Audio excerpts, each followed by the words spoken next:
Dears, आज के video में हम देखेंगे कक्षा 9वीं गणित वार्षिक परीक्षा के लिए मोस्ट इम्पॉर्टेंट क्वेश्चन। तो यहाँ पे प्रश्न है, बहुपद 12x की घात 2 ऋण 7x धन 1 का गुणनखंड कीजिए। तो इस तरह का यदि प्रश्न आता है आपके एग्जाम में तो हम इस तरह से करेंगे। ये जो बीच वाली संख्या है इसको ऐसे दो भागों में बांटेंगे कि यदि उनको जोड़े या घटाए तो बीच वाली संख्या प्राप्त हो, और यदि उनका गुणा करे तो ये आगे वाली संख्या मिलनी चाहिए। तो हम 7x को ऐसे दो भागों में बांट सकते हैं। तो 7x को हम 4 और 3 में बांट देंगे। 4 और 3 7 होते हैं और 4 और 3 का गुणा करते तो 12 आ जाता है। तो हम इसको हल करेंगे। 12x की घात 2 ऋण 7x धन 1। अब 7x को दो भागों में बांट दिया है और हमें जोड़ या घटाव करने पे ऋण के 7x ही मिलने चाहिए। तो हम लिखेंगे 12x की घात 2 ऋण 4x ऋण 3x धन 1।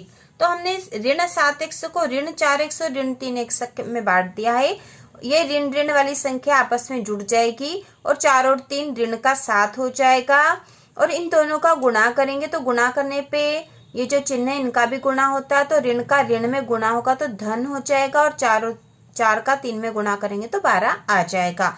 अब इसको और हल कर लेंगे। तो यहाँ 12 और यहाँ 4 है तो हम 4 को कॉमन ले लेंगे। 4x को यहाँ बचेगा 4 का पहाड़ा 3 बार बोलेंगे तो 4 तिया 12 होता, 3 बचेगा और x बचेगा, क्योंकि यहाँ x की घात 2 और ये x है, एक x से एक x चला जाएगा, एक x बच जाएगा। उसके बाद ऋण का यहाँ 4x आ गया तो यहाँ ऋण का 1 बचेगा। अब यहाँ पर है ऋण का 3x धन 1, हमें यहाँ पे भी 3x ऋण 1 चाहिए तो हम ऋण 1 को कॉमन ले लेंगे और यहाँ बच जाएगा 3x, ऋण का ऋण में गुणा करेंगे तो ऋण 1।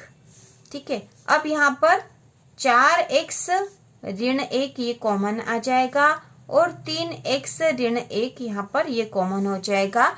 तो इनका गुणनखंड हो गया। बहुपद का गुणनखंड करने पर हमें प्राप्त हुआ है 4x ऋण 1 और 3x ऋण 1, और यही इसका आंसर है।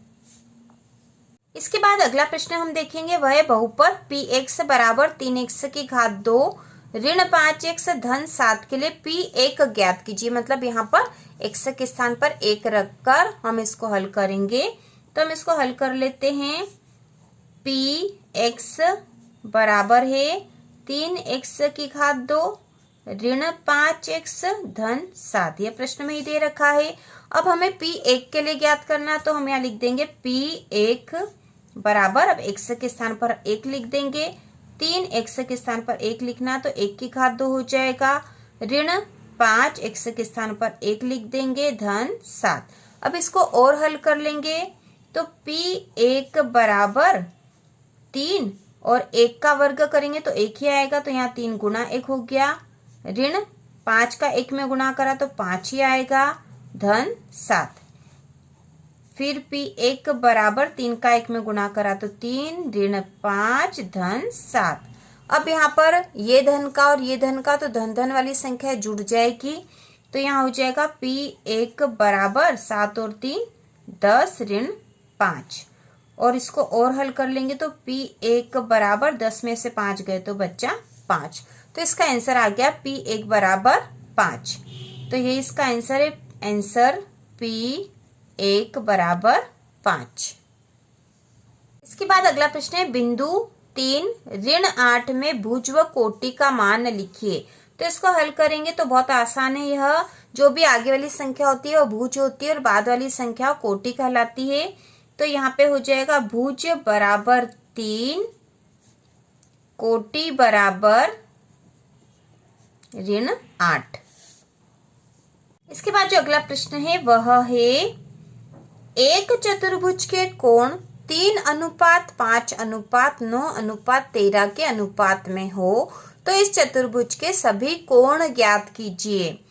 तो यहाँ पे हमें चतुर्भुज के सभी कोण ज्ञात करना और अनुपात हमें दे रखा है। तो यहाँ पे हमें लिखना होगा,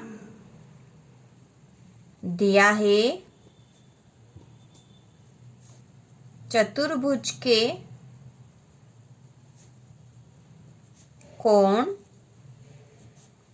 3:5:9:13 के अनुपात में है।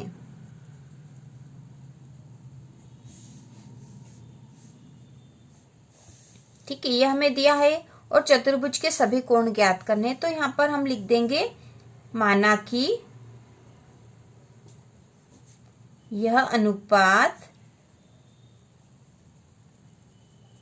x है। ठीक है, हमने मान लिया कि जिस अनुपात में दे रखे वो अनुपात x है। और इसके साथ ही हम लिखेंगे हमें पता है कि चतुर्भुज के चारों कोणों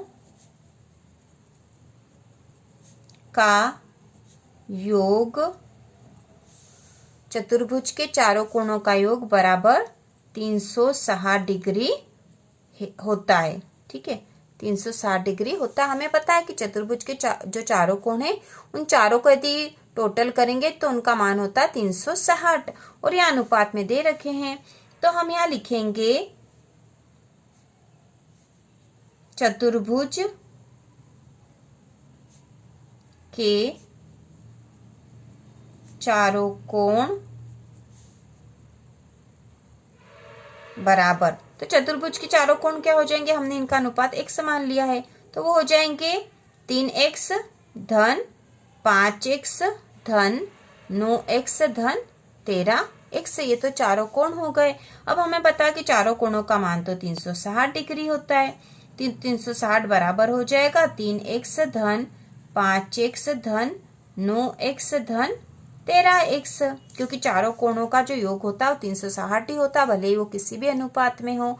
तो हम यहाँ पर x का मान यदि निकाल लेंगे तो हमें चारों कोण भी पता हो जाएंगे। तो हम यहाँ कर लेते हैं 360 बराबर, अब इनको जोड़ लेंगे क्योंकि सब x ही है। ये 3x है, 5x है, 9x है और 13x है। तो 13 और 9 22 और 5 27, 28 29 30, तो ये हो जाएगा 30x। इन सबको जोड़ दिया तो ये हो गए 30x। अब x का मान निकालने के लिए 360 बटा 30, ये जो 30 है ये इधर आएगा तो बटे में आ जाएगा, ये बराबर x यहाँ बच जाएगा। 0 से 0 काट देंगे और 3 का भाग लगा देंगे 36 में, तो 3 एकम 3, 3 एकम 3, 3 दूना 6, तो 12 बराबर x। इसका मतलब है कि x का मान आ गया 12। ठीक है, अब हम कोण निकाल लेते हैं। तो चतुर्भुज के चारों कोण क्या क्या थे, सबसे पहला था 3x बराबर हो जाएगा 3 गुणा 12 बराबर 12 3 36 डिग्री का हो गया है। दूसरा कोण था 5x का, तो 5x बराबर 5 गुणा 12 बराबर 12 पंजे 60 डिग्री का। उसके बाद है 9x, तो 9x बराबर 9 गुणा 12 बराबर 12 का 9 में गुणा कर देंगे तो आ जाएगा बराबर आ जाएगा 108 डिग्री। उसके बाद है 13x बराबर 13 का 12 में गुणा हो जाएगा, तो 12 3 36 की 6, हासिल का 3, 12 एकम 12, 13 14 15, तो 156 डिग्री का यह कोण हो जाएगा।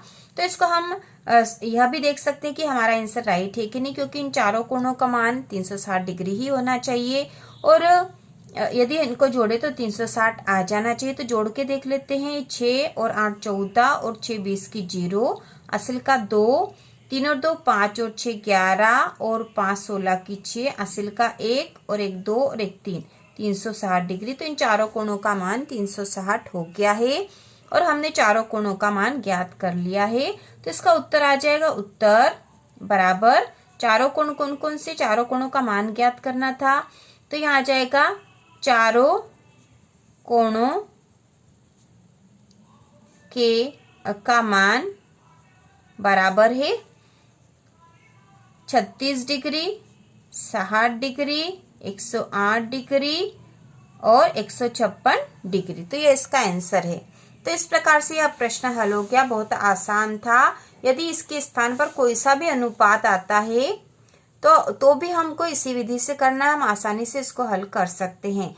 तो इसी प्रकार के और वीडियो देखने के लिए, कक्षा 9वीं की संपूर्ण तैयारी के लिए चैनल को सब्सक्राइब कीजिए।